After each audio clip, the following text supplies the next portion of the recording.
Magandang araw po sa inyong lahat. Narito na naman po tayo sa paglalahad ng isang natatanging kwentong kapupulutan ng aral at inspirasyon. Ito ay kwento ng 10 taong gulang na batang si Magno. Ang batang mas gugustuhin pang mag-isa at makipaglaro sa mga tutubi kaysa ang makasama ang kanyang mga magulang. Ano kaya ang kanyang gagawin kung isang araw ay bigla siyang makalimutan ng kanyang mga magulang?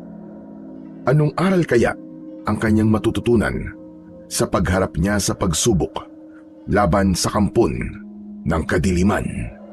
May magagawa kaya ang mutya ng tutubing karayom para magtagumpay sa kanyang misyon? Sama-sama po nating pakinggan ang buhay at pakikipagsapalaran ng batang nakahuli sa mutya ng tutubing karayom. Ngunit bago ang lahat mga idol, huwag po nating kalimutan mag-subscribe at i-hit ang notification bell sa aking YouTube channel na The Voice Addict at Apong Isaak para sa mas marami pang makapigil hiningang kwentong aswang at katatakutan mula sa mundo ng kababalaghan. Umpisahan na po natin ang kwento. Ano na naman ba itong nababalitaan ko sa iyo, ha, Magno? Kanina ka pa raw hinahanap ng nanay mo. Hindi ka raw kumain ng tanghalian. Saan ka ba nagpupunta, ha? Hindi mo ba alam na marami ang nawawalang mga bata ngayon? Hindi ka ba natatakot na baka isang araw matsyempuan ka at ikaw naman ang sunod na mawala? Ba, sino po ba nagsabi sa inyo na nawawala ako, Tay? Palagi lang naman po akong tumatambay dun sa gubat eh. Hindi nga po ako nakikipagkaibigan dahil ayoko pong may masabi pa po kayo. Ano bang ginagawa mo sa gubat at halos maghapon kang nawala? Alam mo bang nakarating sa palengke nanay mo sa kakahanap sa'yo? Dahil ang akala niya ay kasama kita. Hindi ka nagpapaalam sa nanay mo eh. Teka, sandali lang. Ano nga ba kasi ang ginagawa mo ron sa gubat? Huwag mong sabihing naglalaro ka na naman ng mga tutubi ron.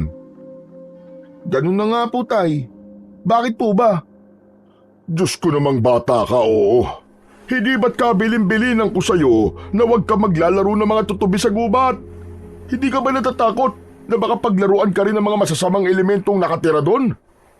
Ay, nako talaga. Hindi ko na alam ang gagawin sa'yo, bata ka.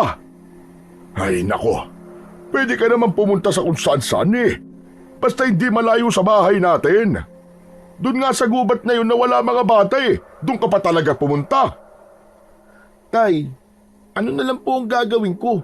Lahat, bawal. Bawal dito, bawal doon. Bawal lahat. Bawal pumunta sa palengke, sa gubat, pati makipaglaro sa mga kasing edad ko, bawal din.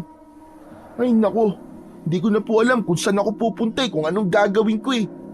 Ano na lang po mangyayari sa buhay ko, Tay? Anak, ganito kasi yun. Nag-aalala lamang kami sa iyo. Ayaw namin ng nanay mo na may mangyaring masama sa iyo. Hanggat maaari kung ako lang ang masusunod, mas gusto kong dito ka na lamang sa bahay. Araw-araw na kaming kinakabahan eh. Pagkatapos ang tigas-tigas pa ng ulo mo. Hindi ka gumaya sa kapatid mo. Abay hindi umaalis sa bahay. Tay, kahit nasan po ako o kahit saan pa po ako magpunta, kung talaga makukuha po ako ng mga tao na nangunguha ng bata, mangyayari pa rin po yun sa akin.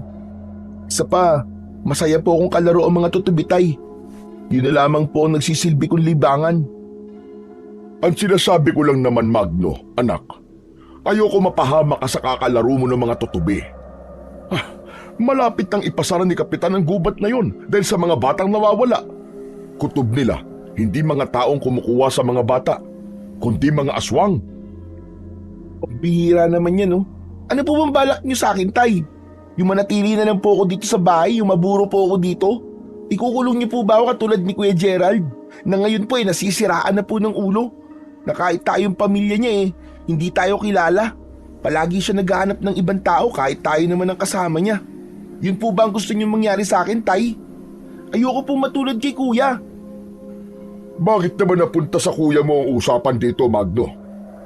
Si Kuya Gerald mo nabaliw dahil isinama ng engkantong nakalaro niya. Doon din sa gubat nangyari yun. Natatakot kami ng nanay mo.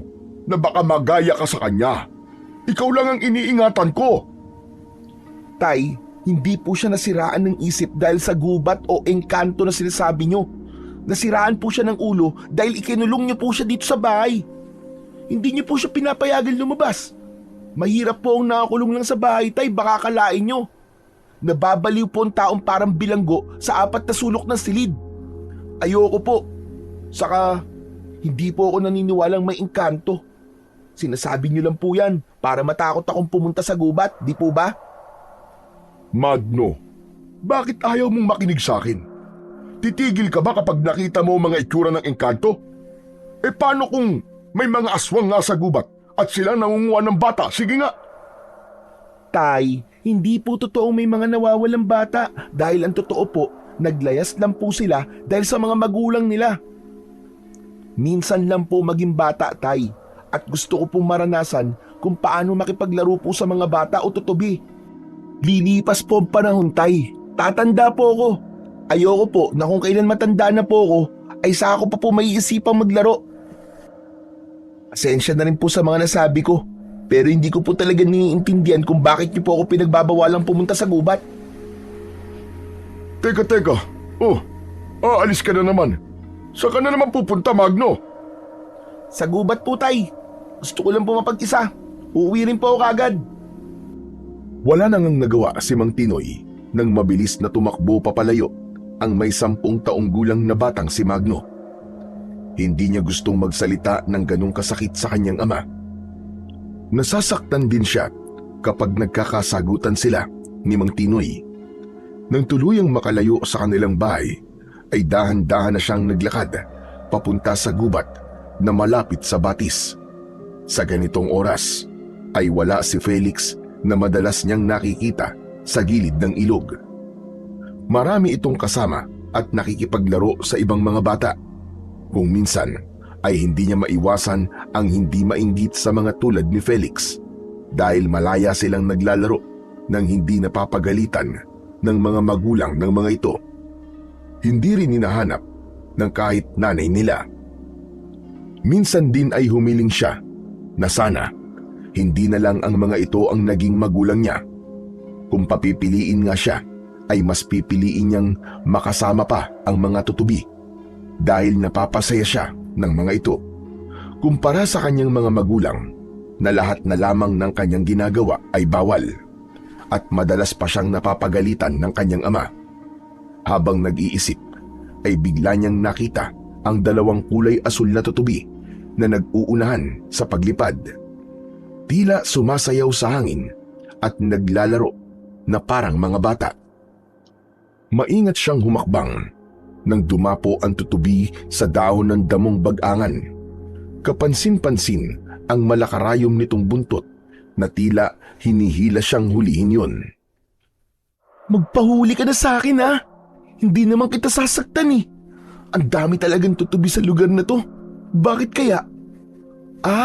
Baka sa mga halamang namumulaklak sa lugar na to. Bawat konting kaluskos ng paa ni Magno ay nakakaramdam ang tutubi at agad na nakakalipad. Pero ang maganda sa 2 tutubi ay hindi ito nag-iiwanan. Kaya kahit saan lumipad ang isa, ay naroon din ang isa. Saktong mahahawakan na niya sana ang tutubi nang bigla namang dumating ang grupo ni Felix. Sina Lito, Carlo, Tisoy at si Daniel. Maangas ang grupo ng mga ito at palaging laman ng away, kaya umiiwas siya sa mga ito. Kaya lang, sa pagkakataong yun ay hindi na siya nakalayo sa mga ito at tuluyang nakawala ang tutubi na hinuhuli niya kanina. Pinalibutan siya ng mga ito habang nakangisi na parang manununtok na kagad. Hoy, Magno! Nandito ka na naman, ha? Bakit palagi kang pumupunta rito sa teritoryo namin, ha? Doon ka maghanap sa ibang bahagi ng gubat. Bakit pa palagi ka na lang dito nang uhuli ng tutubi, ha? Nako, pasensya ka na, Felix, ha? Dito kasi madalas maraming tutubi. Tignan mo, may 2 na nga ako nakitang tutubi. Ang ganda ng kulay, di ba? Kung gusto mo, tig-isa tayo dito. Tapos lagyan natin ng tali sa buntot. May dala na rin akong tali ng sako. Gusto ko kasing makipagkaibigan sa inyo eh. Halika, ang ganda ng kulay ng mga tutubi oh. Tignan mo. Tutubi pala ah. Kung umbagin ko kaya yung pagbumukha mo. Di ba kayo kapatid doon si Raulo na palaging nakakawala sa kulungan?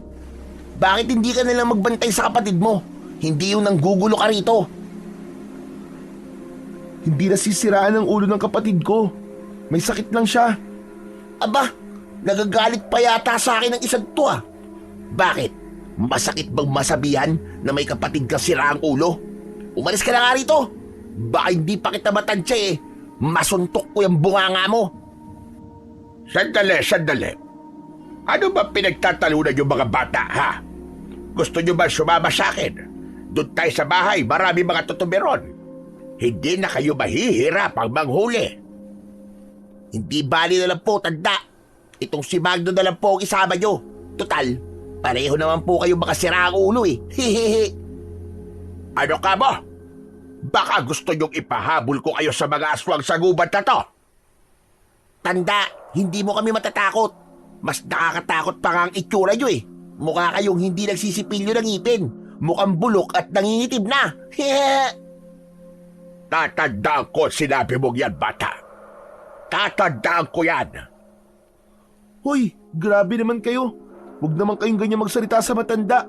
Hindi na kayo nagbigay ng galang sa kanya. Isa ka pa. Hindi ba't gusto mo ang tutubi?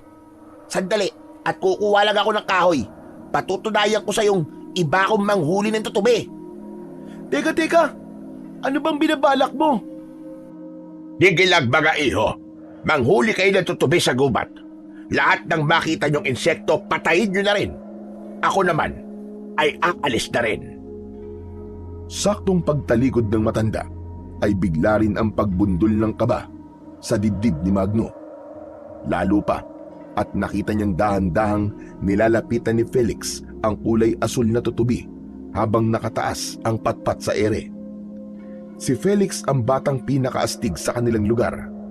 Marami itong mga kaibigan na kagaya nitong mahilig maglaro sa gubat. Siya lang ang bukod tanging malayo ang loob sa mga batang yun. Walang nakikipag-usap sa kanya dahil pinagagalitan ang mga ito ng kanyang ama. Ayaw ni Mang Tinoy na nakikipagkaibigan siya sa mga kagaya ni Felix dahil nga sa ugali na rin ng bata.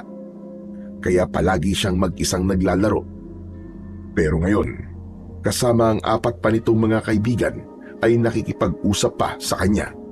Ngunit hindi para makipagkaibigan, kundi bawalan siyang manguha ng mga tutubi sa tambayan ng mga ito. Ang gusto kasi ng mga ito ay suluhin ang marami ng mga insektong nandoon. Walang bakas ng takot ang mukha ng mga ito na palaging pumupunta sa gubat kahit na marami ang nawawalang mga bata roon. Malapit sa batis o ilog ang tirahan ng mga tutubi at doon lang siya nakakarami ng huli ng mga insekto at nagsisilbi niyang kalaro kapag mag-isa na siya. Iba ang saya kapag lumilipad na ang tutubi at may tangay pang tali nang mula sa hibla ng sako na sumasabay naman sa hangin. Kaya lang ang kasiyahang yon ay nawala nang hampasin ni Felix ang kulay asul na tutubi at nang hindi na to gumagalaw ay saka naman yun ibinigay sa kanya. O heto, kunin mo. Paliparin mo sa bibig ng tatay mo. Ang yabang-yabang. Sabihin ba naman kami na huwag kang lapitan? Ano siya siniswerte? Kaya umalis ka na.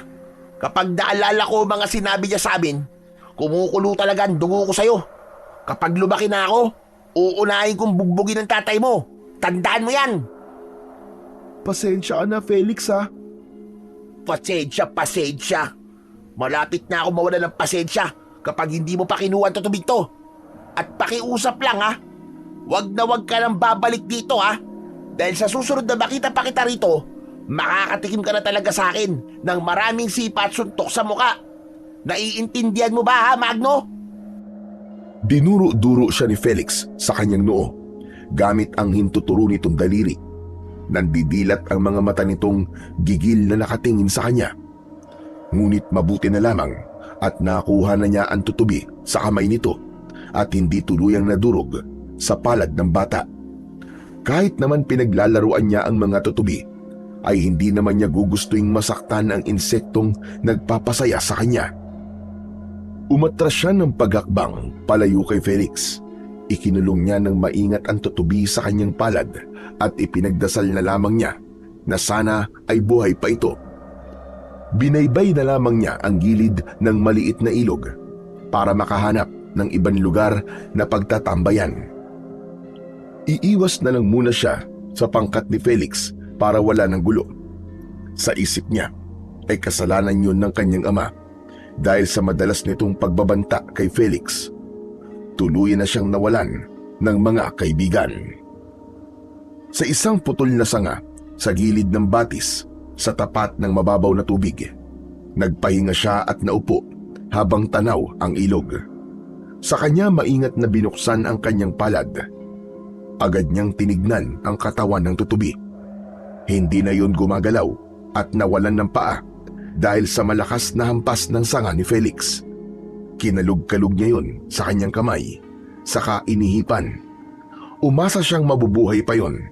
Subalit kahit na anong gawin niya, ay hindi na talaga yun gumagalaw. Pumatak ang kanyang luha mula sa kanyang mga mata at pakiramdam niya ay kasalanan niya. Lihim siyang nagalit kay Felix. Hindi niya matanggap na nagagawa nitong patayin ang insektong walang kalaban-laban. Matagal siyang nakatingin sa lagaslas ng ilog habang malungkot ang mga mata na pinakikiramdaman ang kamay. Bigla siyang nakaramdam ng tila karayom na bumaon sa kanyang palad. Napaigtad siya sa sakit. Nang tignan niya yun, ay nakita niyang buhay ang tutubi at binabauna na siya ng karayom sa kanyang palad. Nanggaling ang karayom sa buntot nito, kaya sobra niyang ipinagtataka kung paanong nangyari yun. Hindi siya kagad nakapagsalita. Nanlalaki ang kanyang mga mata at naparalisa ang kanyang katawan. Para bang may malakas na enerhiyang nagpahinto sa daloy ng kanyang dugo. Nahirapan siyang huminga, para bang unti-unti siyang nilalason. Diyos ko!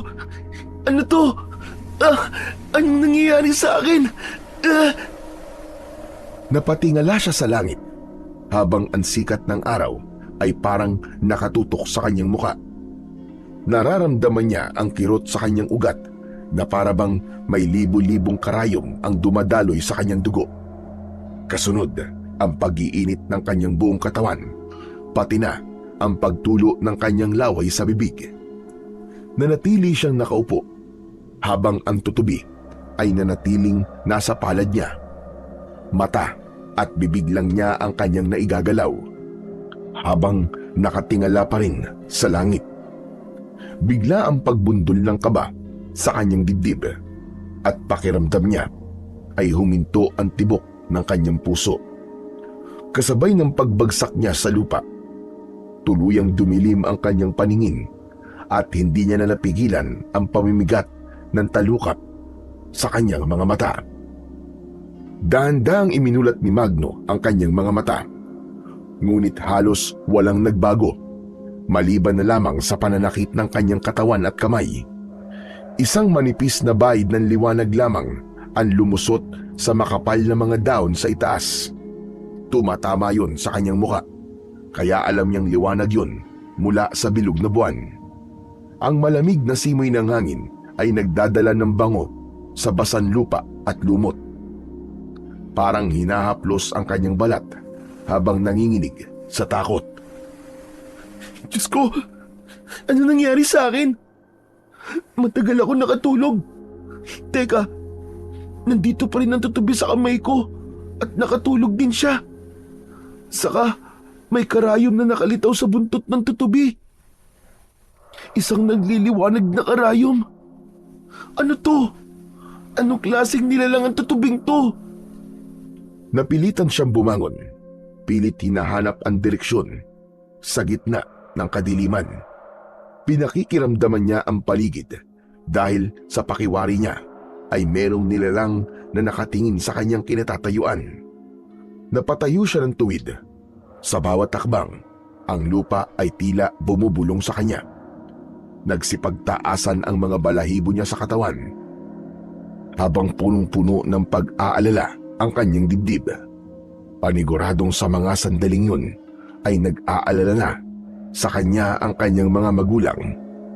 Ang pagkaluskos ng mga tuyong daon, ang paggalaw ng hindi kilalang mga nilalang sa kakauyan, iyabag yun ng taong nasa kanyang paligid at naghihintay ng pagkakataon para siya ay atakihin. Mula sa di kalayuan, isang mahina ngunit mapanganib na huni ng malaking ibon ang kanyang narinig.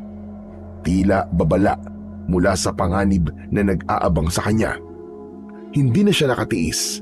Kinausap niya ang aninong nakatayo lang sa unahan ng kanyang kinaroroonan. Sino ka? Anong kailangan mo sa akin? Hindi siya nakarinig ng tugon mula sa nilalang. Napansin niya sa gilid ng kanyang paningin, hindi ito gumagalaw. Nakatayo lamang ito mula sa madilim na bahagi ng kakauyan. Ngunit ang hugis tao nitong katawan ay tila may mga tinik sa balat na kapag humihinga ay mas lalo yung tumatalas at tumahaba. Napaatras siya ng hakbang. Takot na takot siya. Baka ito ang nilalang na nangunguwa ng mga bata. Nabibingi na siya sa tibok ng kanyang dibdib at sa bahagi ng kanyang isip, isang pagsisisi na sana ay hindi na siya umalis ng bahay nila. Na sana ay nakinig siya sa mga magulang niya. Isang malamig na hangin ang biglang dumaan sa kanyang batok na nagpatindig ng kanyang balahibo sa kanyang katawan. Napatigil siya. Pilit hinahabol ang kanyang hininga. Ang katahimikan ay nagbigay daan sa isang kaluskos. Mas malapit na ngayon. Mas malinaw. Hindi siya nag-iisa. Mula sa madilim ay nagpakita sa kanya ang isang nakakatakot na nilalang. Wag! Huwag ka lalapit! Nakikiusap ako sa'yo! Kung sino ka man, huwag mo akong sasaktan! Hindi kita sasaktan. Kung ibibigay mo sa akin ang mutsang hawak mo. Ano? Mutya? Anong sinasabi mo, Mutya? Wala po akong hawak na mutya. Maawa po kayo sa akin. Yan, yung hawak mo. Ang nagliliwanag mong kamay. Alam kong nasa palad mo ang mutya ng tutubing karayom. Ibigay mo sa akin yan. Dahil ako ang tunay na nagmamay-ari sa mutya na yan. Napasulyap si Magno sa kanyang palad at nakita niya ang malakas na liwanag mula sa loob nun. Kumunot ang kanyang noo dahil alam niyang ang tutubing karayom ang nasa kamay niya. Ito po ba? Ito po ba sinasabi niyong mutya? Hindi ko ito ibibigay sa'yo. Hindi ko po kayo kilala. Kaya huwag po kayo lalapit. Huwag niyo po akong sasaktan. Humakbang pasulong ang nilalang. Sakto yun sa tapat ng liwanag ng sikat ng buwan. Habang may gumagalaw na anino ng dahon na tumatama sa balat nito. Kitang-kita niya ang itsura nito. Ang balat nito ay maputlang mapusyaw, kumikislap sa bahagyan liwanag na naaaninag mula sa puwang ng mga dahon sa itaas. Ang mga mata, walang itim, puno ng matinding galit, tila nagbabagang apoy na handang lumapa ng tao. Ang mahaba at matutulis na kuko nito sa daliri ay bahagyang nakataas. Nakalitaw rin ang kulay pula at malalagari nitong mga ngipin. Saktong pagsugod nito sa kinatatayuan niya, ang pagtakbo naman niya palayo rito. Malalaki ang hakbang ng kanyang mga paa na sumugod sa madilim at masukal na kagubatan, habang panay ang sigaw niya sa paghingi ng tulong sa mga taong makakarinig sa kanya. Tulong! Tulungan niyo po ako! Saklala! Tulong! Humahampas sa kanyang muka ang malakas na hangin, habang ang aswang ay patuloy na humahabol sa kanya. Mataas itong tatalon, at nagmistula siyang hindi nakaalis sa lugar dahil sa bilis ng aswang. Maya-maya pa ay lumundag ito ng mataas at pasadsad na bumagsak sa lupa sa kanyang unahang daan. Saan ka pupunta? Hindi mo ko matatakasan. Ibigay mo sa akin ang mutya kung ayaw mo matulad sa mga batang kinuha ko at ginawa kong bihag. Kung ganun, ikaw ang kumukuha sa mga batang nawawala rito sa gubat? At ikaw ang susunod kong kukunin. Lalo na at nasa katawan mo na ang mutya. Hindi na kita pakakawalan. Umumpas ng kamay ang nilalang at lumabas ang lumiliwanag na latigo sa palad nito. Mas naging mabangis ang itsura ng aswang at umalingaw-ngaw ang malakas nitong sigaw. Lumitaw ang ibang mga nilalang na nagtatago sa likod ng puno mula sa madilim na bahagi ng kakahuyan. Napaatras siya ng hakbang habang hindi inaalis ang tingin sa 5 aswang na nakatayo sa kanyang harapan. Sige mga alagad, kunin niyo siya. Dalhin niyo siya sa kuta natin.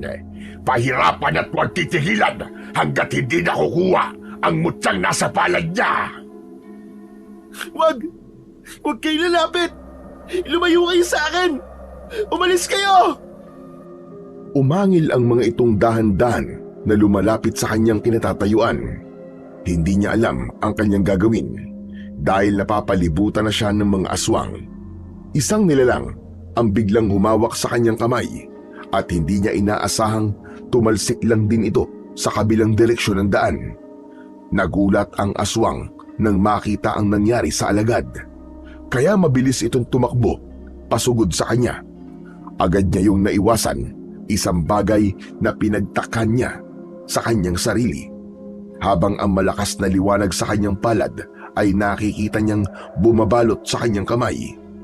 Lumakas din ang kanyang katawan at pakiramdam niya ay lumulutang siya sa hangin. Muli niyang hinarap ang aswang na may hawak na latigo. Ikaw nga! Ikaw nga ang nakakuha sa mutya ng tutubig karayom. Ngayong alam ko na makapangyarihan pala ang mutyan to. Lalong hindi mo ito makukuha sa akin. Ililigtas ko mga batang kinuha mo at magbabayad ka sa ginawa mo sa kanila. Hindi mo ako matatalo. Kaya habang maaga pa, ibigay mo na sa akin ang mutya. Pati na ang tutubing nasa kamay mo. Paano kung ibibigay sa iyo, mutya? Nasa loob na nga ng katawan ko. Hindi ko rin nahayaang makuha mo tutubi dahil hindi siya pwedeng makuha ng nilalang na katulad mo. Mamamatay na muna ako. Hinagupit ng nilalang ang latigo sa lupa at pinuntirya ang leeg ni Magno. Pumulupot yon sa kanyang leeg. Umikot siya at agad ding nakawala sa tali ng latigo. Isang mabilis na hampas ulit ng latigo ang nagtatangkang sumakal muli sa kanyang leeg. Ngunit sa isang iglap, gamit ang liksi at bilis, iniwasan niya ito kasunod ang malalakas na sipa sa kalaban. Ang labanan ay tumindi. Bumabalot ang sipa na parang kidlat. Nakita niyang dumugo ang labi ng aswang, kaya mas lalo itong nagalit habang ang mga kasama nito ay umatras na at iniwan ang kanilang pinuno nang dahil sa labis na takot. Ang bawat paggalaw ni Magno ay may lakas na babasag sa katawan ng tatamaan ng kanyang kamao. Hindi niya alam kung paano niyang nagagawa yun. At sa isang mabilis na pagtalon, inihulog niya ang isang matinding sipa pababa. Tumama ang kanyang tuhod sa tiyan ng nakahigang aswang. Napaigik ito dahil sa sobrang sakit. Pilit na dinudurog ang depensa ng kalaban. Nahawakan niya ang latigo at ipinilupot yon sa leeg ng kalaban. Ngunit naglaho ito at nag-iwan ng isang bunga ng puno ng kahoy. Hindi yun pamilyar sa kanyang paningin. Sinipat niya ang bunga na hugis bilog na may magaspang na balat. Hindi yun makikita sa gubat, kaya dala ng pagtataka, isinilid na lamang niya yon sa kanyang bulsa at inilinga-linga ang paningin sa paligid. Nawala ang halimaw na nakalaban niya. Nakita niya ang ilang patak ng dugo sa lupa na nanggaling marahil sa katawan ng kalaban. Akma na sanang aalis si Magno para lisanin ang lugar na yon nang marinig niya ang boses ni Felix. Humihingi ito ng tulong, nagmamakaawa. Mabilis siyang tumakbo at lumapit sa kinaroroonan ng ingay. Kasabay ng liwanag ng kanyang kamay, ang paglipad naman ng tutubi mula sa kanyang palad. Tila itinuturo nito kung nasan nanggagaling ang boses ni Felix, hanggang sa tumambad sa kanyang paningin ang nakaupo sa lupa na si Felix. Itinutulak nito ng paa ang lupa, papalayo sa papalapit na aswang. Hoy! Ako ang harapin mong halimaw ka! Layuan mo siya! Ngumisi itong nagpalitaw sa malalagari nitong mga ngipin na nagpalabas ng malapot nitong laway sa bibig. Naglaho ito sa hangin at biglang sumulpot sa kanyang harapan para sana siya ay atakihin gamit ang matutulis nitong mga kuko. Ngunit hindi sinasadyang napataas ang kanyang kamay at sa isang iglap ay biglang nanigas ang katawan ng aswang sa kanyang harapan at napansin niya ang mga nagliliwanag na karayom na nakabaon sa balat ng aswang. Habang ang mata na lamang nito ang gumagalaw, nagtataka siyang napatitig sa mga itsura ng karayom. Katulad yun sa karayom na ginagamit sa panggagamot o acupuncture. Kaya alam niyang mabisang panlaban yun sa mga aswang. Dahil may kakayahan yung magparesa sa katawan. Pinagmasdan niya ang kanyang palad at napaatras. Nasunog ang kalaban hanggang sa sumama sa hangin ang katawan nitong naging kulay itim na abo. Napalapit sa kanyang kinatatayuan ang takot na si Felix. Diyos ko! Paano mo nagawa yun, Magno? Anong klaseng nilalang yun? Hindi ko rin alam, Felix, kung paano ko nagawa ang bagay na yun. Hindi ko na alam kung ano nangyayari sa akin. Saka, kailan pa kaya nagkaroon ng aswang sa lugar na to? At nalaman ko rin na siya ang dahilan kung bakit maraming batang nawawala sa gubat na to. Teka, nasaan ang mga kasama mo? At bakit nandito ka pala sa gubat? May nangyari ba sa'yo? Nagkaiwalay kami sa gubat at naligaw kami sa lugar na to. Hindi ko alam na nandito ka rin. Anong gagawin natin? Naguguluhan ako. Kanina pa ako hinahabol ng mga nilalang na yan. Parang nawala ang tapang sa anyo ni Felix. Naging isang duwag ito at namumutla ang labi habang nanginginig ang katawan. Panay naman ang tingin niya sa kanyang kamay dahil hindi pa rin niya naiintindihan kung ano ba ang talagang nangyayari sa kanya. Magno, maraming nga palang salamat sa pagkakaligtas mo sa akin. Akala ko, katapusan ko na eh. Walang anuman yun, Felix. Pero kailangan na nating umalis dito. Hahanapin natin ang mga kaibigan mo. Isang dali lang, Magno. Saan naman natin sila hahanapin? Natatakot ako eh. Felix, nasa panganib ba mga kasama mo? Pababayaan mo lang ba silang mapahamak? Paano kung nakuha na sila at ikaw lang ang nakaligtas? Naisip mo bang maaaring dumugin ka ng mga magulang nila at saktan ka? Bakit mo to ginagawa sa akin, Magno? Bakit tinutulungan mo pa rin ako kahit naging masama ako sa'yo?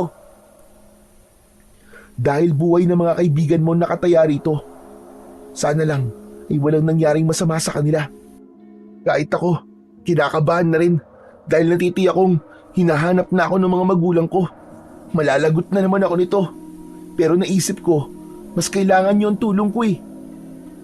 Kung ganun, kailangan natin makahingi ng tulong sa mga taong nakatira dito. Ano ka ba, Felix? Walang nakatira dito sa gubat, maliban kay Lolo Berting na isang manggagamot. Sa kanya tayo lalapit. Kailangan lang nating mahanap ang kanyang bahay. Sigurado ko na masasagot niya ang mga tanong natin para malaman kung anong klaseng nilalang ang umatake sa atin. Wala nang nagawa si Felix kundi ang sumunod sa kanya sa paglalakad, habang ang nagsisilbing tanglaw nila sa daan ay ang sikat ng bilog na buwan. Pagkalipas ng kalahating oras ay nakita nila ang isang kubo na yari sa pinagtagpi-tagping kahoy at kawayan, na tila bahay ng isang matandang walang kakayahang maglinis ng paligid. Ang bubong nito ay natatakpan ng makapal na kugon. Nakapalamuti sa paligid ang iba't ibang klase ng halamang gamot. Ang ilan ay nakasabit pa nga sa pintuan. Tila mga anting-anting na nagbabantay sa loob. Dahan-dahan siyang lumapit habang si Felix naman ay maririnig ang hingal sa bibig. Hindi nawawala ang takot nito. Pati na ang bahay ng matanda ay pinag-isipan nitong bahay rin ng isang aswang. Sa tabi ng pintuan, nakasabit ang lumang kampanilyang yari sa tanso na tumutunog sa tuwing nagagalaw. Ang bintana ay maliit at may mga lambat na hinabi mula sa lumang hibla ng abaka. Sa loob, ang hangin ay amoy pinaghalong insenso at pinatuyong dahon ng palaspas, mga samyong tila bumabalot ng proteksyon sa kabuuan ng bahay. Teka, sigurado ka bang bahay ito ni Lolo Berting? Na hindi ko pa nga nakikita ang mukha ng albularyong sinasabi mo eh. Pareho naman tayo, Felix eh. Pero kilala ko siya sa kwento ng mga taong napapagaling niya. Saka nakikita mo ba ang mga halamang gamot sa paligid? Totoo siyang albularyo, kaya huwag kang mag-alala, huwag kang matakot. Akala ko ba'y matapang ka at maangas ka? Bakit natatakot ka ngayon? Gagawin natin to para sa mga batang biyag ng nilalang na yun, para sa mga kaibigan mo. Mas lumapit ang dalawa sa nakasaradong pintuan, habang ang malamlam na liwanag mula sa lumang gasera ang nagsilbi nilang palatandaan. Nagising pa ang matanda. Mula sa loob ay narinig din ni Magno ang tunog ng may dinidikdik na daon sa lusong nito. Tao po! Tao po! Lolo Berting! Pumailan lang ang katahimikan dahil sa nawala ang ingay mula sa nagbabayo ng gamot. Kasunod ang papalapit na yabag sa pintuan. Nakaharap nila. Maya-maya pa ay bumukas yun at sumilip ang matandang may malagong balbas at bigote na tumatabon sa kulubot nitong muka. Habang ang baga ng tabako nito ay nasa loob ng bibig at ang usok ay nakukulong sa loob. Inalis nito ang tabako sa bibig at kinausap silang dalawa ni Felix. Jesus Mariosep, ang mga batang ito! Anong ginagawa niyo sa labas ng bahay ko? Sa kagabi na! Bakit naglalayas pa kayo? Kailangan po namin ng tulong niyo, Lolo Berting. Sige, pumasok kayo. Bilisan niyo bago kayo masundan ng masasamang elemento sa gubat. Pambihirang mga bata ito. Ang titigas na mga ulo niyo. Hindi ba niyo nababalitaan ng mga batang nawawala sa baryong ito? Panay ang sermon ni Lolo Berting habang pumapasok sila sa loob ng bahay nito. Kahit ngayon lang nila ito nakita, ay parabang matagal na sila nitong kakilala. Nakita ni Magno ang ilang mga sandatang nakasabit sa dingding na gawa sa sawaling kawayan. Naupo sila sa upuang gawa sa kahoy at napatingin sa matandang naglapag ng tabako sa lamesa. Kumuha ito ng isang bungkos ng bawang at iniharang yon sa pintuan bago nito tuluyang isinara ang pinto. Ano ba kailangan niyo sa akin? Tulungan niyo po kami. Nawawala po mga kaibigan ni Felix. Niligaw po sila at ako naman po ay nawalan ng malay at nakatulog po ko nang mabaunan po ako ng karayom ng nahuli naming tutubi. Gabi na po ako nagising dahil po sa pagkaparalisa ng katawan ko. Paggising ko po, nakita ko nilalang na nakatayo po sa harapan ko. Balot po siya ng kulay puti sa katawan niya. Mapula po ang mga mata at parang may mga pangil po siya. Mahahaba po ang kanyang kuko sa kamay at talaga pong nakakatakot ang itsura niya. May bitbit din po siyang umaapoy na latigo. Inamin po niya sa akin na biyag po nila ang ibang mga bata. Mga tamawo. Tamawo ang nakita niyong nilalang na umatake sa inyo. Teka, sandali lang po, Lolo. Tamawo? Ano pong klaseng nilalang ang tamawo? Ang tamawo ay isang misteryosong nilalang na may kakayahang magpalit ng anyo. Kaya nilang mag-anyong bata, matanda, o kahit na anong nilalang na naisin nila. Makalapit lang sila sa kanilang biktima ay gagawin nila ang lahat. Pero ang madalas nilang anyo ay isang bata para makakuha sila ng batang bibiktimahin nila. Karaniwan silang inilalarawan bilang mga mapuputi at kaakit-akit na nilalang na may asul o luntiang mga mata at kadalasang mas matangkad kaysa karaniwang mga tao. Sinasabing naninirahan sila sa mga punong kahoy tulad ng balete at bihirang makihalubilo sa mga tao. Maliban na lamang kung sila ay ginambala. Bukod sa kanilang anyo, ang tamawo ay kilala rin bilang mga engkanto o diwatang isinumpa sa mundo nila na maaaring maging mabuti o masama. May ilan sa kanila ay tinatawag na itim na engkanto na inilalarawan bilang malulupit at mararahas na nilalang. Bakit po nila kinukuha ang mga bata, Lolo Berting? Para ilagay sa may wagang halaman na kung tawagin nila ay buhay na halaman o puno ng balete. Ang ibig sabihin, ang halaman na yun ay hindi nagbubunga kung hindi aalayan ng mga bata. Ang sabi, yun daw ang dahilan kung bakit nananatiling malakas ang kanilang katawan at kapangyarihan, pati na ang pagpapanatili ng kanilang kabataan. Lolo Berting, may posibilidad po bang patay na po ang mga batang nawawala? Hindi iyo. Nakakulong lang sila at kung minsan ay ginagamit ang kanilang katawan o anyo para maagaw ang buhay ng batang nakuha nila at sila ang papalit sa iniwan nitong buhay kasama ang pamilya ng biktima. Kung ganun po, pinapalitan po nila ang bata na makukuha nila para malaya po silang makalapit sa mga tao, ganun po ba? Tama ka. Hindi ba't ikaw si Magno? Ikaw ang madalas na pinag-uusapan ng grupo nito si Felix.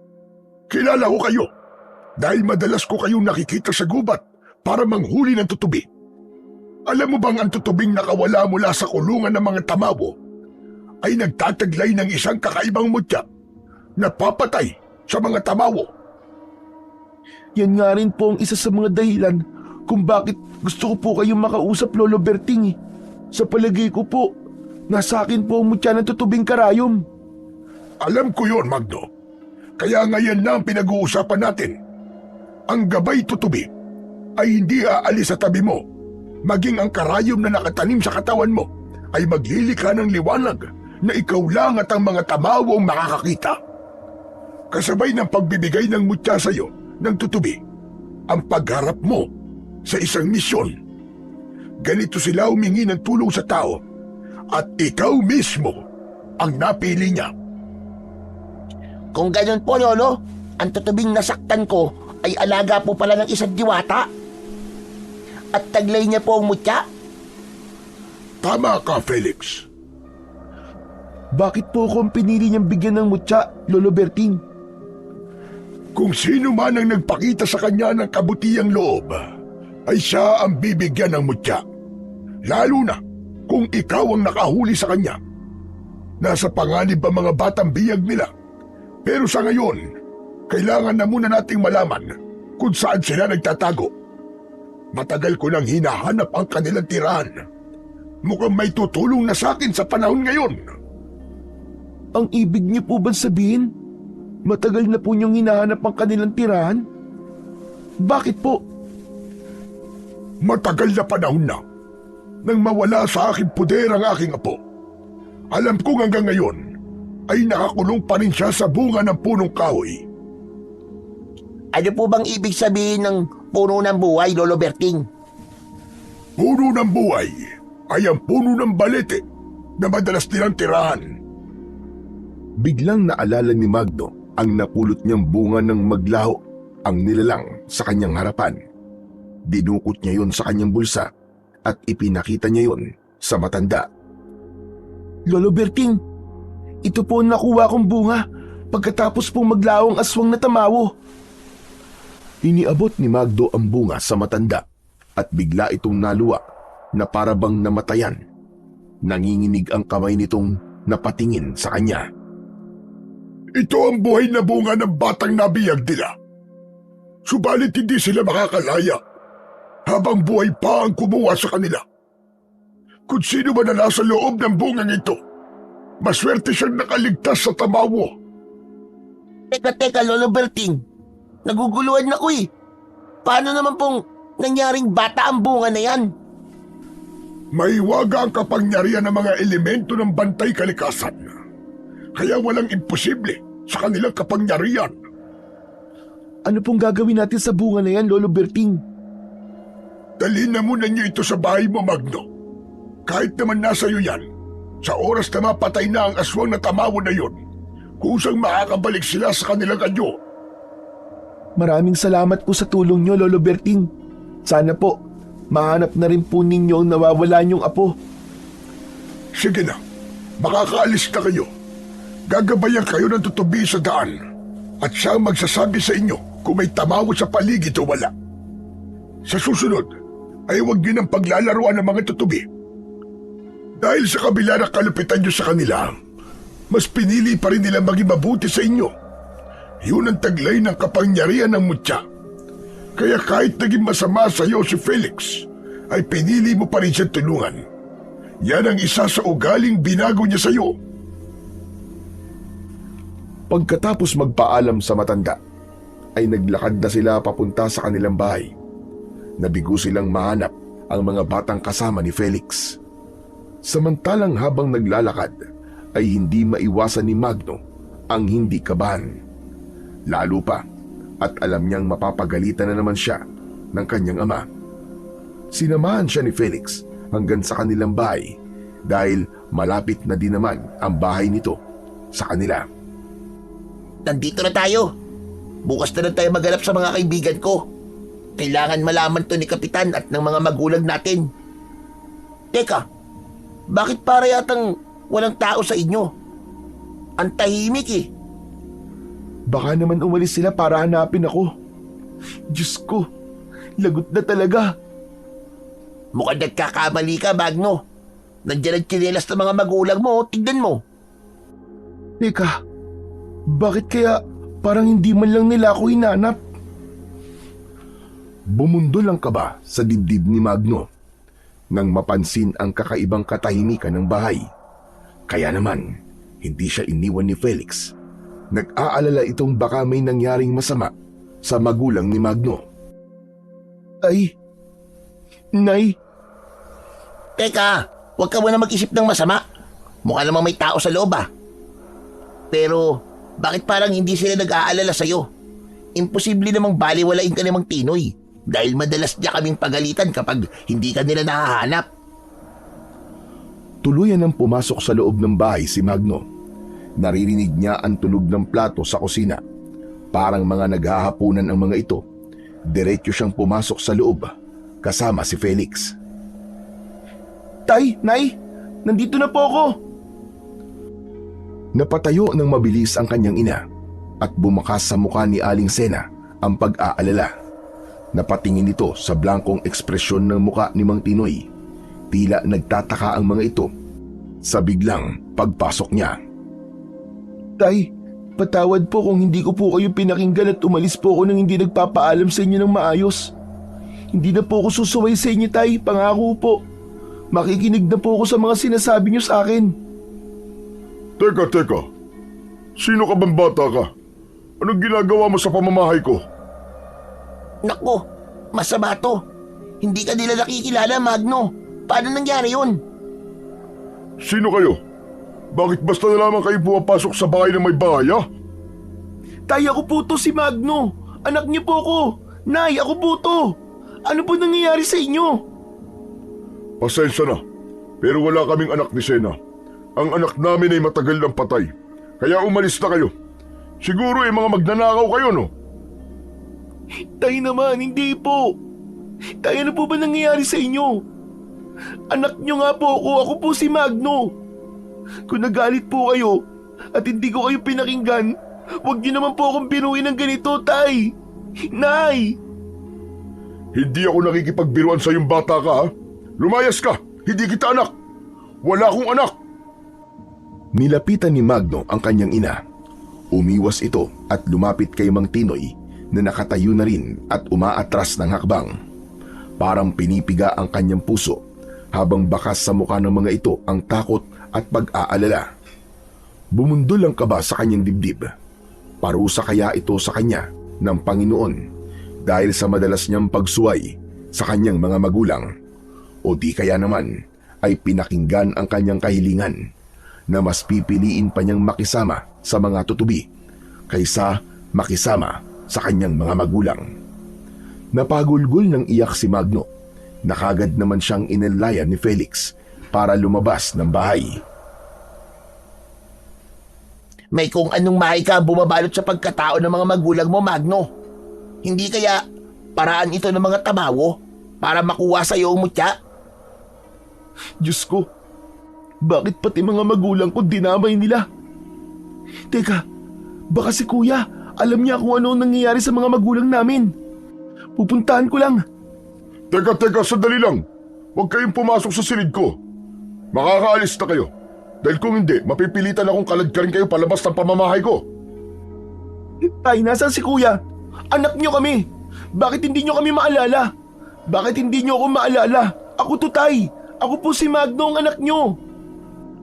Tumigil ka! Ang tigas ng ulo mo! Sinabi ng matagal nang patay ang anak namin. Hindi ko nga alam kung saan ka nang galing eh. Kaya kung ayaw niyong tagpasig ko ng itak ang mga ulo niyo, lumabas kayo ng pamamahay ko! Nakita ni Magno na dumampot ang kanyang ama ng itak at galit na itinutok yun sa kanya. Kahit hindi pa yun lumalapat sa kanyang katawan, pakiramdam niya ay mamamatay siya sa sakit at pag-aalala. Ngayong nawala ang alaala ng kanyang mga magulang sa tungkol sa kanya, si Felix na naluluwa at naiisip din ang mga magulang ay napaiyak na rin nang lumabas sila ng bahay.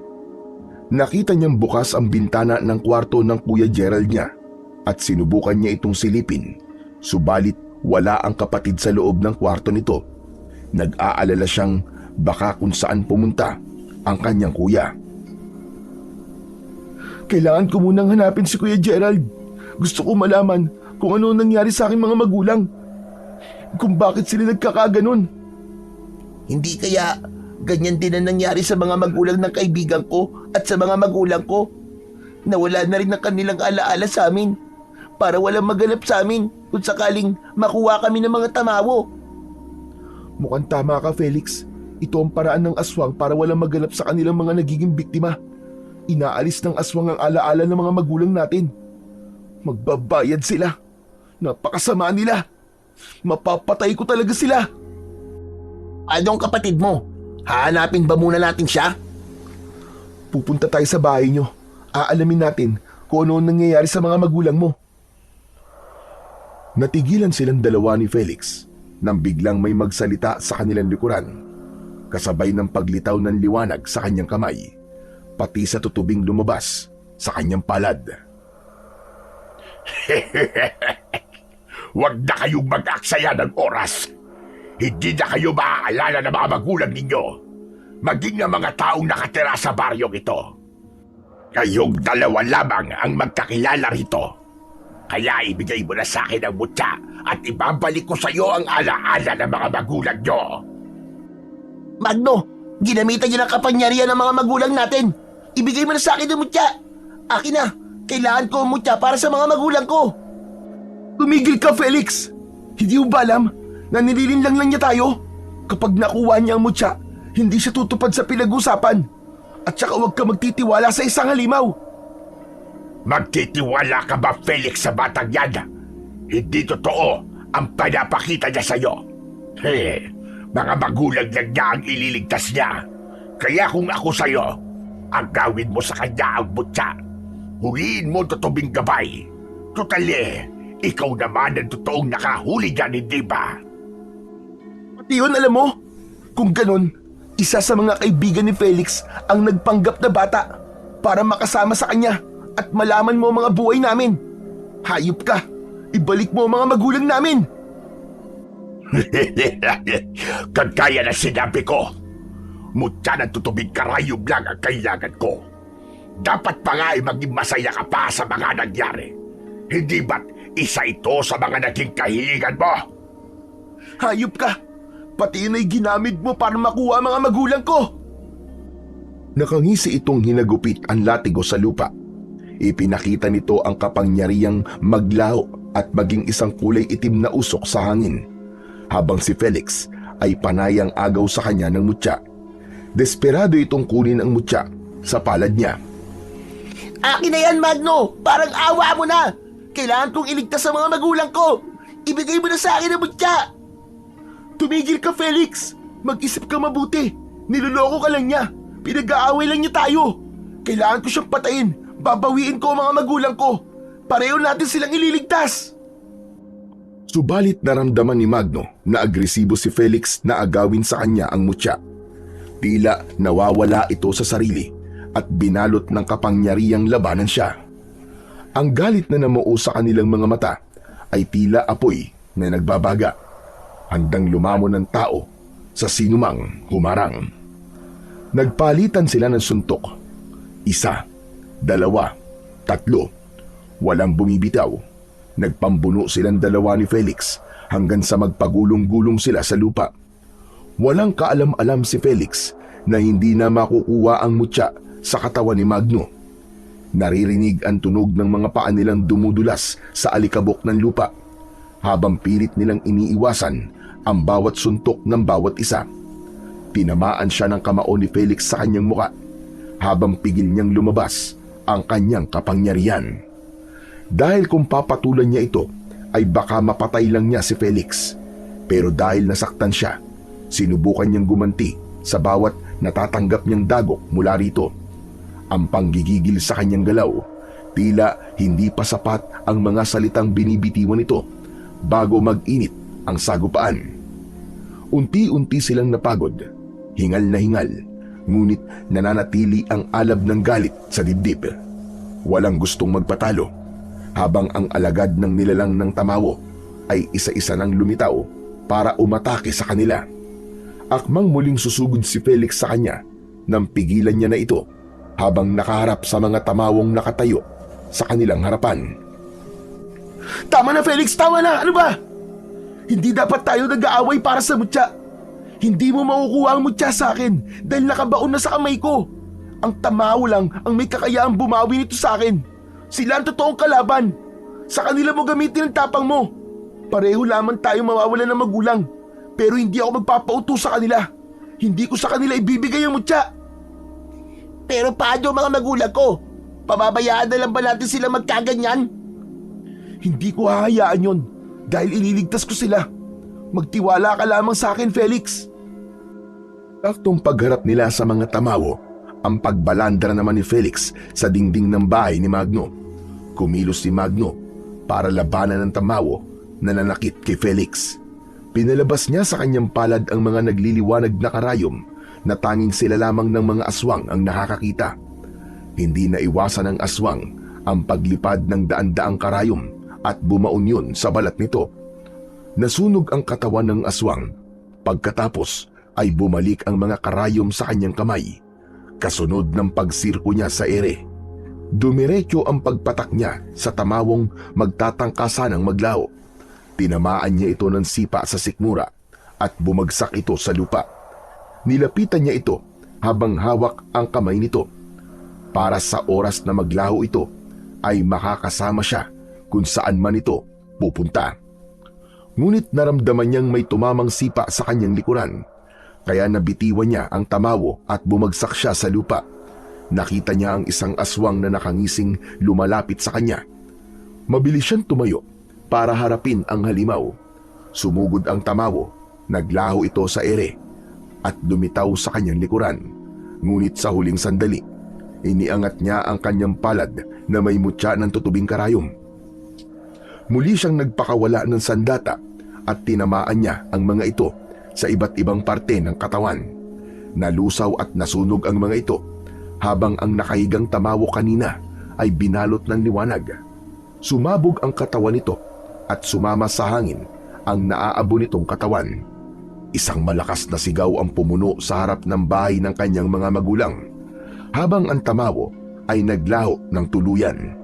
Nangihinang napaluhod sa lupa si Magno at umagos ang masaganang luha sa kanyang mga mata. Saka naman lumapit si Felix at inalalayan siya nitong tumayo. Magno, pasensya ka na sa ginawa ko kanina. Kailangan na natin umalis dito. Bumalik tayo sa bahay ni Lolo Berting. Matutulungan niya tayo panigurado. Hindi ko akalain na aabot sa ganito ang kahihinatnan ng katigasan ng mga ulo natin. Kung nakinig lang sana ako kay tatay. Siguro, kasama ko sila ngayon at hindi nawala ang alaala nila sa akin. Kung maibabalik ko lang talaga ang mga oras, mas pipiliin ko ang mga magulang ko kesa sa mga tutubi. Pinagsisisihan ko na ang mga nagawa kong kasalanan. Masakit pala, nakalimutan ang sarili nating mga magulang. Pagkatapos ngayon, nawawala pa si Kuya Gerald. Hindi ko alam kung saan siya hahanapin. Kaya mo ba maglakad? Hindi tayo susuko. Kailangan nating magpakatatag. Isang tangulang ang itinugon ni Magno kay Felix na nakahawak sa kanyang braso. Saka sila muling bumalik sa gubat kung saan ay hihingi na sila ng tulong sa matanda. Ilang saglit lang ay narinig na nila ang pagtilaok ng mga manok. Indikasyong malapit nang lumiwanag ang paligid.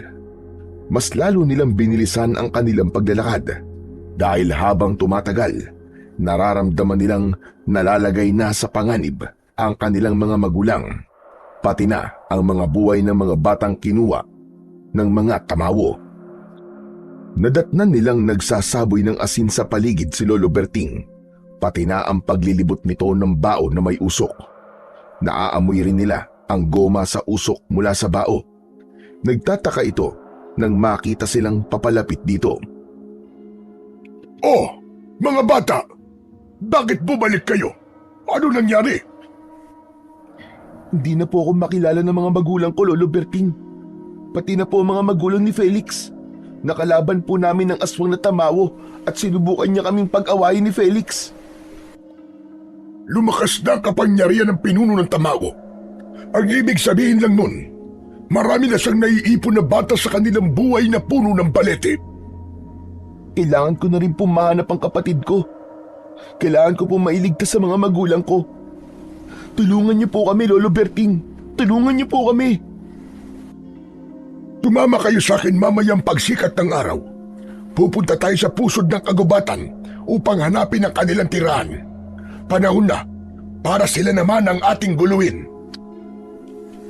Pero Lolo, kayo na po nagsabing malakas po ang kapangyarihan ng pinuno ng tamawo. Paano po namin sila lalabanan? Si Magno lang po may taglay na kapangyarihan eh. Malaki may tutulong mo sa amin, Felix. Dahil ikaw ang kukuha sa mga bunga na nakalawit sa puno ng balete. Pagsamasamahin mo sila sa basket na ibibigay ko sa iyo. Habang kaming dalawa naman ni Magno ang haharap sa mga aswang. Hindi pa lubos na napapalabas ni Magno kapangyarihan ng mutya. Kaya sa oras na magkaharap muli sila ng kalaban, masusubok ang kanyang lakas at mapapalabas niya ang tunay at ganap na kapangyarihan ng mutya. Bukod po pala sa karayom, ay may iba pa pong taglay ang mutya ng tutubing karayom? Tama ka. Kailangan mong humuli ulit ng maraming tutubing gabay sa mutya mo. Gagamitin natin sila para malaman natin kung saan sila nagtatago at kung sino ang nagkukunwari sa harap natin. Nakahanda na po ako, Lolo Berting. Hindi naman po mahirap pulihin ang tutubi dahil lumalabas po siya sa tuwing lumilitaw po ang kapangyarihan ko. Hindi ang tutubing gabay ang tinutukoy ko, Magno, kundi isa pang tutubi na gagamitin natin panggabay sa pagpunta natin sa pusod ng kagubatan. Susunod siya sa utos mo at ituturing kanyang amo, pero dapat may hawak kang tali mula sa ibla ng sako dahil yun ang magsisilbing tali mo sa kanila para mapasunod ang tutubi sa lahat ng iisipin mong gagawin. Sa oras na magpalit ng anyo ang tamawo at gamitin ang mukha ng malalapit sa buhay mo, hindi sila makakapagtago sa kapangyarihan ng mutyang tutubi na may tali. Mawawala ang bisa ng kanilang pagpapalit ng anyo sa sandaling lapitan sila ng mga ito. Pambira! Ngayon lang po ako nakarinig ng ganyang tutubi ah. Pinaglalaroan lang po namin ng insektong yun eh. Tapos, ang laking tulong po pala sa amin pagdating sa oras na ganito. Kaya hindi kayo dapat nananakit ng tutubi at paglalaruan yon para lamang mapasaya kayo. Sa pagkakataong ito, manguhuli kayo ng tutubi para labanan ang pinuno ng mga tamawo, hindi para maglaro. Saglit na napaisip si Magno. Naalala niya ang kapatid niyang si Gerald. Maya-maya pa ay napadako ang kanyang paningin sa lumang larawan ng isang babae at isang batang ang tingin niya ay 5 taong gulang pa lamang. Napansin naman ni Lolo Berting na doon siya nakatingin. Siya ang nawawala kong apo. 10 taon nang nakakalipas magmula nang mawala siya sa akin. Kung buhay man siya ngayon o di kaya ikasama ko siya, marahil binatilyo na siya. Hindi pa naman po niyo siguradong patay na siya, Lolo, di ba? Naniniwala po akong magkikita po ulit kayo ng apo niyo. Kahit na binata na siya, makikilala ko pa rin siya dahil kamukha siya ng kanyang ina. Diyos ko, namatay ang anak ko dahil hindi nito matanggap ang pagkawala ng apo ko. Bumakas ang lungkot sa mga mata ng matanda, habang ang paningin naman ni Magno ay hindi inaalis sa batang kalong ng babae. Parang nakita na niya ang mukha na yon at hindi lang niya maalala kung saan niya nakita. Kaya malakas ang paniniwala niyang buhay pa ang apo ni Lolo Berting. Tara na, kailangan na nating umalis. Malayo ang pusod ng gubat sa bahay ko at baka abutin tayo na maghapon sa paglalakad. Inihanda na muna nila ang mga kakailanganin sa pagpunta sa pusod ng kagubatan para doon din manghuli ng mga tutubing alaga ng mga diwata. Hindi naging madali ang unang pagpunta nila sa lugar dahil kailangan nilang akyatin ang matatarik na bundok para makatawid sa kabilang burol na sinasabing pusod ng kagubatan. Pasado 4:00 ng hapon nang marating nila ang malawak na kaparangan o damuhan. Halos napapalibutan ang mga ito ng nagtataasang mga puno. Napahanga ang dalawa sa nakitang ganda ng tanawin. Maraming lumilipad na paru-paro at tutubing merong iba't ibang mga kulay. Sige na, simulan mo ng manghuli ng mga tutubi. Iwasan mo masaktan sila, Magno. Makikilala ka naman nila sa pamamagitan ng liwanag sa kamay mo. Pero bago yon, kailangan mo pa ring paghirapan ng paghuli sa kanila. Ikaw naman, Felix, nakahanda na ba mga gagamitin mo sa mga tutubi? Opo, Lolo. Handang-handa na po to. Simulan mo na ang panghuhuli sa mga tutubing karayom, Magno. Sige na. Humanda na si Magno para sa gagawing paghuli sa mga tutubi. Agaw pansin ang mataba at kulay asul na tutubi. Nilapitan niya yon at habang naghahari ang katahimikan sa paligid, isang tutubi ang dahan-dahang lumilipad. Tila sumasayaw sa hangin. Hinawakan niya ang isang daon at marahang iniangat ito na parabang isang pain upang makalapit sa tutubi. Sa sandaling lumapag ang tutubi sa mga daon, ay madali niya na lang yon mahahawakan. Humugot ng malalim na hininga si Magno. Saka mabilis, ngunit maingat niyang inilapit ang kanyang mga daliri sa buntot ng insekto upang mahuli ito. Nang sa wakas ay nasa kanyang mga palad na ang tutubi, tinitigan niya ito ng may paghanga. Para siyang nakakita ng pag-asang mababawi na niya ang nawawalang alaala ng kanyang mga magulang. Si Felix ang naglagay ng tali sa buntot ng mga tutubing nahuli nila. Saka inusalan ni Lolo Berting ng isang orasyon. Sabay-sabay nila itong pinakawalan, dala ang mga tali mula sa hibla ng sako. Sinundan nila ang paglipad ng maraming tutubi na parabang alam na ng mga ito kung ano ang sadya nila. Tumakbo sila ng mabilis habang hindi inaalis ang paningin sa tutubing lumilipad at sumasabay sa hangin. Ilang minuto lang ang lumipas ay narating nila ang bukana ng isang yungib. Natagpuan ko na rin sa wakas ang tirahan nila. Makikita ko na ang aking apo. Hindi tayo maaaring sumugod, Lolo. Nakakapagduda po ang katahimikan sa paligid. Saka, pagmasdan niyo po mga tutubi, hindi sila pumapasok sa loob ng yungib. Nananatili lamang po sila sa puno ng balete. Hindi po kaya alam ng mga tamawo ang plano natin, Lolo Berting? Iba nga nararamdaman ko sa lugar na ito. Nakakapanindig ng balahibo ang naririnig kong tunog mula sa loob ng kuweba. Inipon ni Magno sa kanyang kamay ang buong lakas ng kanyang kapangyarihan.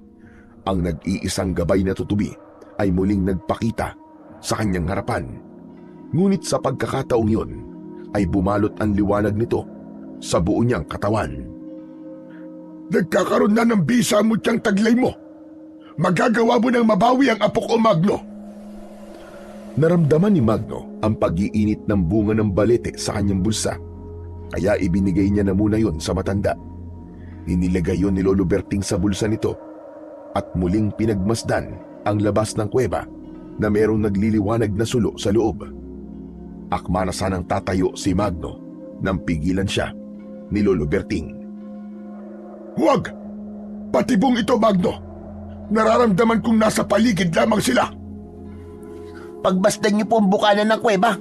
Parang kakaiba po, Lolo Berting. Tingnan niyo. Kung patibong man po yan, kailangan nating maging handa. Deka, sino kayo? Ano ginagawa niyo sa labas ng bahay ko? Ang mga nakadapang sina Lolo Berting, Felix at Magno ay nagulat sa biglang pagdating ng isang matandang lalaki. Kulay puti ang buhok nito at agad niya itong nakilala. Hindi po ba't kayo po yung matandang nakita namin sa tabi ng batis? Oo, tama ka. Ako ngayon. Ako si Lolo Lucio. Kaya tinatanong ko kayo. Anong ginagawa niyo sa harapan ng bahay ko? At mga nakadapa pa kayo sa lupa? Anong meron sa bahay ko? Huminahon ka muna. Diyan kasi pumasok yung hinuhuli naming usa. Tumayo ang tatlo mula sa pagkakadapa sa lupa, saka pinispisan ang narumiang damit. Si Magdo naman ay nakakunot ang noo na nakatingin sa matanda. Galit na galit itong nakatingin sa kanila at wala namang nararamdaman si Magno na kakaiba kay Lolo Lucio. Ngunit ang mga tutubing may tali ay nakita niyang lumapit sa nakatayong matanda. Napansin ni Magno ang pag-uumpukan ng mga ito sa paligid ng matandang si Lolo Lucio. Pati na ang lubid sa bewang nito ay parang pamilyar sa kanyang paningin. Humarap si Magno at nagkunwaring hindi niya nararamdaman ang presensya ng pinuno ng tamawo sa katauhan ng matanda. Wala itong kaalam-alam na alam na niyang isa itong tamawo. Mabuti na lang at naunawaan ng dalawa ang tumatakbong plano sa isip niya. Pasensya na po kung nagmamatsyag po kami sa labas ng tirahan nyo. Balak po namin maghanap ng mga kakaibang bunga para sa lulutuin po naming gamot. Sakto naman po na nakawala sa amin ng usa at dyan po pumasok sa loob ng kuweba. Pwede po muna ba kaming makainom? Yun lang ba? Akala ko naman kung ano na. Sige, pumasok kayo sa tirahan ko. Sumunod kayo sa akin. Nagkunwari naman si Felix na nagagandahan sa loob ng kuweba upang malibang ang matanda at hindi nito mapansin ang kanilang makahulugang sulyapan. Wow, grabe! Ang ganda naman dito, Lolo Lucio. Talaga maganda rito. Lalo na sa loob ng kuweba. Matagal na po ba kayo nakatira dito? Sa tingin ko po kasi parang marami kayong mga kasama. Saka ang ganda naman po ng puno ng balete. Nabuhay po sa loob ng kuweba. Ang dami rin po mga bunga. Pwede po bang makahingi kahit dalawa? Hindi sumagot ang matanda dahil napansin nito ang maraming tutubing nakasunod sa kanila hanggang sa loob ng kuweba. May mga nakalawit ditong tali sa bawat buntot ng insekto na kasama naman sa plano nila. Alam nilang nasa paligid lamang ang mga tamawong naghihintay ng utos mula sa amo nila. Pagdating nila sa loob ay napansin ni Felix ang kaibigan si Daniel. Nakangisi itong tila gustong magkunwaring mabait kay Felix. Lumapit pa ito kay Felix habang tuwang-tuwa nang makita ito. Sinabi nitong kasama niya ang mga kaibigan at nakauwi na. Nagtataka pa itong kasama siya ni Felix. Napansin nila ang paglapit din ng mga tutubi kay Daniel, kaya napatigil ito sa pagsasalita. Nagkatinginan sina Magno at Felix na tila nagkakaintindihan sila, Kahit mga mata lang nila ang nag-uusap, nalaman nilang ang batang si Daniel ang tamawong nagpapanggap na kaibigan ni Felix para makuha ang mga kaibigan nito. Kaya kitang-kita ni Magno ang galit sa mukha ni Felix, kaya mabilis niya itong hinawakan sa braso para pigilan ito. Felix, ano ka ba? Huwag ka magpapalata. Huwag kang gagawa ng akbang na ikakasira ng plano natin. Magsasalita pa sana si Magno nang makita nilang isa-isang lumitaw sa pinagtataguan ang mga nakangising mga tamawo. Maging si Daniel ay nagbago na rin ng anyo para lamang itong gumalaw ng konti at nalantad sa kanilang paningin ang totoo nitong itsura. Umalingaw-ngaw ang malakas na tawa ni Lolo Lucio. Maging ito ay nakapagpalit na rin ng anyo, isang nakakatakot na itsura ng isang pinuno ng mga aswang. Ang balat nito ay tinubuan ng malakahoy na tinik sa balat. Maging ang mukha nito ay nagmistulang katawan ng puno ng sampalok. Magaspang ang balat sa mukha habang pulang-pula ang mga mata at kahit araw pa, kaya nilang magbago ng anyo. Indikasyon ng pagiging dugon diwata ng mga ito. Nanlalaki ang mga mata ni Magno na nagulat sa mga itsura ng kalaban. Ang buong akala ba ninyo ay ganun lang ako kadaling lokohin? Pwes, nagkakamali kayo. Isang tambak kayong mga inutil.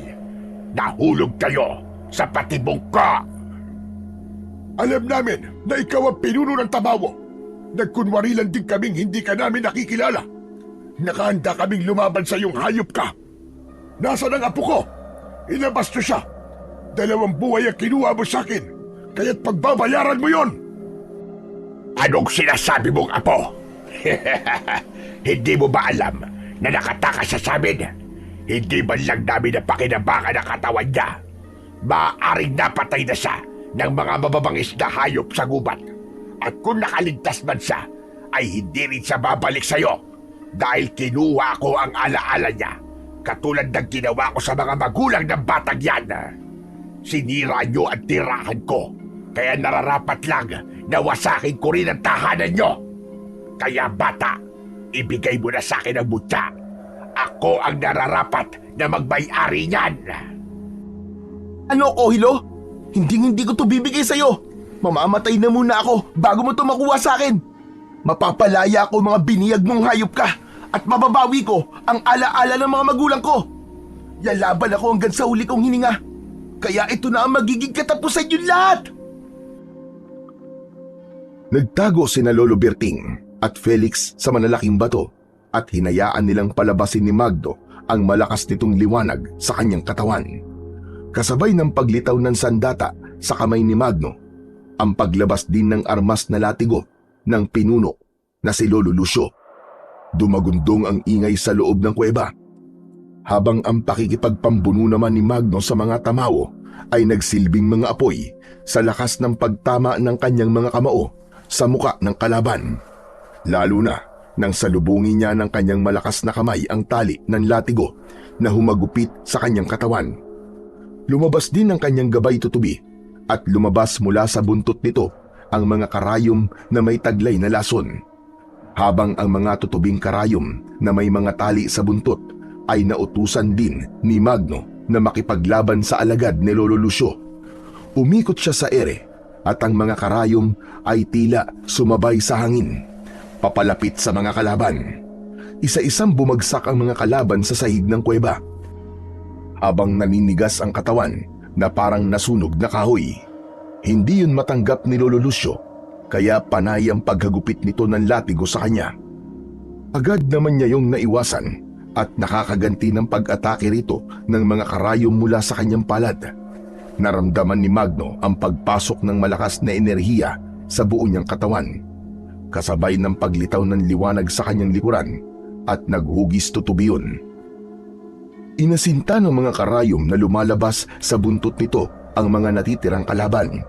Kitang-kita ni Magno kung paanong lumabas ang dugo sa mga mata at ilong ng mga tamawo. Narinig niyang sumisigaw si Felix. Magno! Tumatakas ang pinuno sa labas ng kuweba! Sundan mo siya! Kami na ang bahala sa mga bunga ng balete! Kaya na namin to! Hindi na nagdalawang isip si Magno nang sundan niya ang pinuno ng mga tamawo habang ang dalawa ay naiwan sa loob ng kuweba kasama ang mga ibang gabay tutubi. Paglabas niya ng kuweba ay sumalubong naman sa kanya ang malakas na paghagupit ng mga latigo ni Lolo Lucio. Bumagsak siya sa lupa habang namimilipit sa sobrang sakit.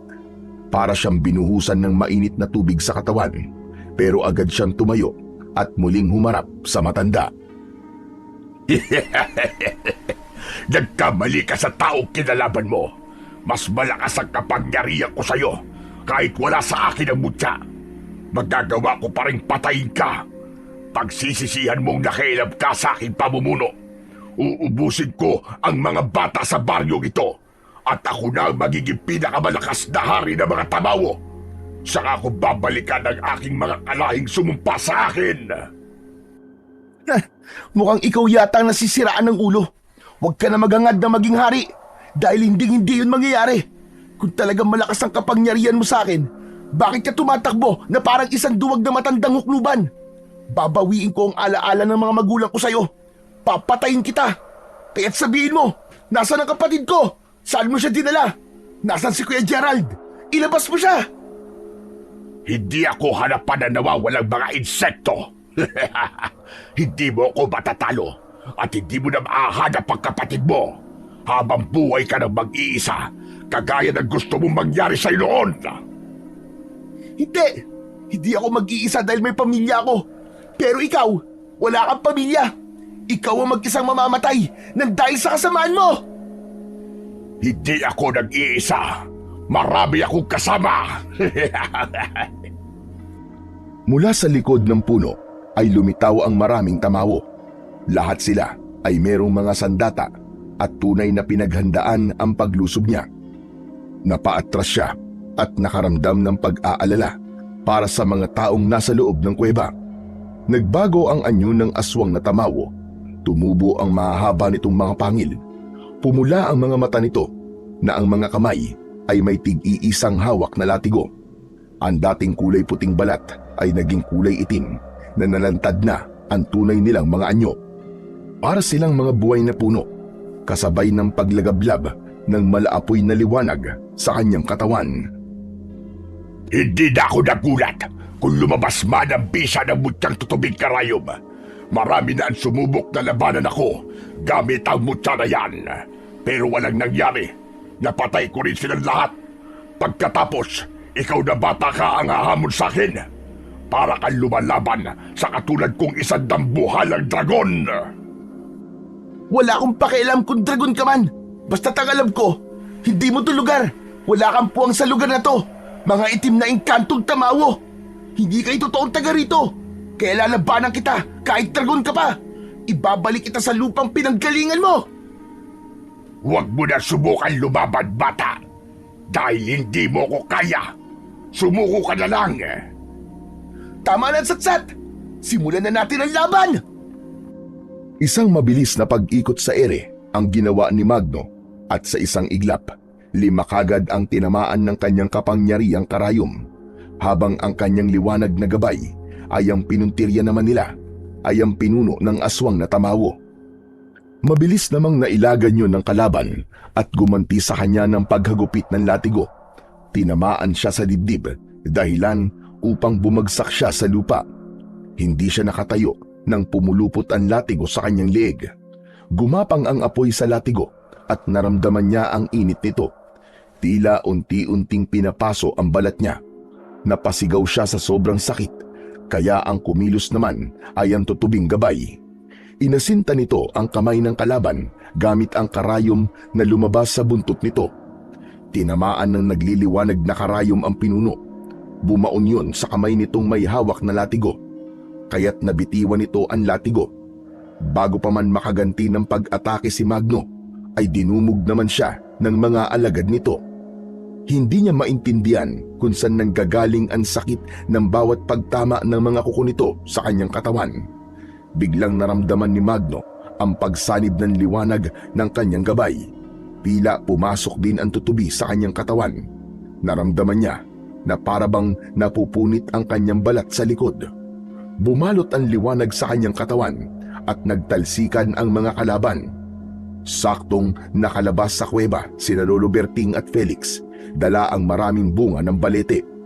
Nang makita ng mga ito na nakaluhod si Magno sa lupa habang pinakikiramdaman ang kanyang sarili. Magno! Tumayo ka! Lumaban ka! Mag-iingat ka, Magno! Isipin mong para yan sa mga magulang natin! Nang marinig ni Magno ang tungkol sa kanyang mga magulang, ay bigla siyang natauhan. Tumubo ang pakpak sa kanyang likod at nagkaroon siya ng buntot na katulad ng sa tutubi, habang ang kanyang katawan ay binalutan ng tila baluti na gawa sa metal na nagbibigay sa kanya ng proteksyon laban sa sandata ng mga tamawo. Isa-isang lumabas ang kanyang sandata sa buntot at pinuntirya ang papatakas na mga kalaban. Natulala ang pinuno ng tamawo, hindi nito inaasahan ang malalantad na anyo sa itsura ng may tangan ng mutya ng tutubing karayom. Isang mataas na paglipad ang ginawa ni Magno at saktong pagbagsak niya ay sa mismong kinatatayuan ng pinuno ng mga tamawo. Bakas ang takot sa mukha ng aswang, lalo na nang biglang lumabas ang karayom sa kanyang buntot. Inubos niya ang kanyang sandata sa katawan ni Lolo Lucio. Umalingaw-ngaw ang sigawan ng mga alagad nito dahil sa takot sa anyo ni Magno. Inagaw niya ang latigo sa kamay ng kalaban at yun mismo ang ginamit niyang pansakal sa pinuno ng mga aswang na tamawo. Habang nakabaon ang karayom sa katawan nito na parabang isang acupuncture, naninigas ang katawan nito na nagpupumilit gumalaw. O ano? Ano ka ngayon? Unti-unting mapaparalisa ang katawan mo. Hanggang sa mata mo na lang ang may gagalaw mo. Lalabas ang dugo sa iyong mga mata, sa bibig at sa tenga. Unti-unti kang papatayin ng laso ng karayom. Kaya pagmasdan mo na akong mabuti, hayop ka. Dahil ang mukhang ito, ang huling masisilayan ng mga mata mo. Lahat ng sinabi ni Magno ay nangyari nga sa aswang. Si Daniel na nasa anyong tamawo ay nauna nang nasunog ang katawan. Unti-unting nilamon ng apoy ang katawan ng pinuno hanggang sa maging kulay itim na abo ang katawan nito at sumama sa hangin.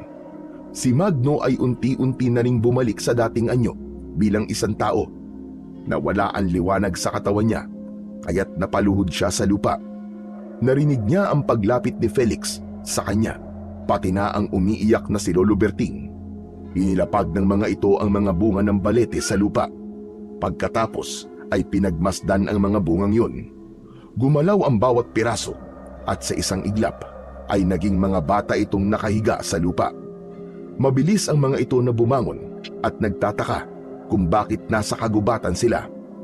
Masayang napatalon ang mga ito habang yakap si Magno, habang hinahanap ng kanyang mga mata kung isa sa mga batang nakaligtas ang kanyang Kuya Gerald. Nalungkot siya nang makitang wala roon ng kapatid. Ganon din ang apo ni Lolo Berting. Bakit ganon? Wala ang aking apo. Patay na siguro ang apo ko, Magno. Diyos ko! Ang apo ko! Wala rin po ang kapatid ko, Lolo Berting. Sandali po, Lolo. Hindi po ba't meron akong ibinigay na bunga ng balete sa inyo? Iniligay niyo po yun sa inyong bulsa. Hindi po kaya ang nauna kong bunga na nakuha sa tamawo ay yung apo nyo? Isang malakas na liwanag ang nagpatigil sa pagsasalita ni Magno. Nang mapunit ang bulsa ng matanda, lumitaw ang isang binatilyo. Kilala ni Magno ang binatilyo. Walang iba kundi ang Kuya Gerald niya. Niyakap niya ito ng maigpit habang si Lolo Berting ay bagsak ang balikat dahil umasa itong ang apo na ang makikita. Kuya, ligtas ka na! Nakabalik ka na! Diyos ko, maraming salamat po at buhay ang kuya ko! Katulad ng dati ay hindi ito nagpapayakap sa kanya at hindi rin siya nito kilala dahil alam naman niyang wala sa tamang pag-iisip ang kuya niya. Pero nang humarap ito sa matanda ay malakas na napahagulgol ng iyak si Gerald, pati na rin si Lolo Berting. Lalo na nang tawagin ng Kuya Gerald niya ang matanda na lolo. Paulit-ulit nitong binibigkas ang pangalan ni Lolo Berting. Apo! Diyos ko ang apo ko! Nakaligtas ka! Ang mga matang yan, kaparehas sa mata ng iyong ina!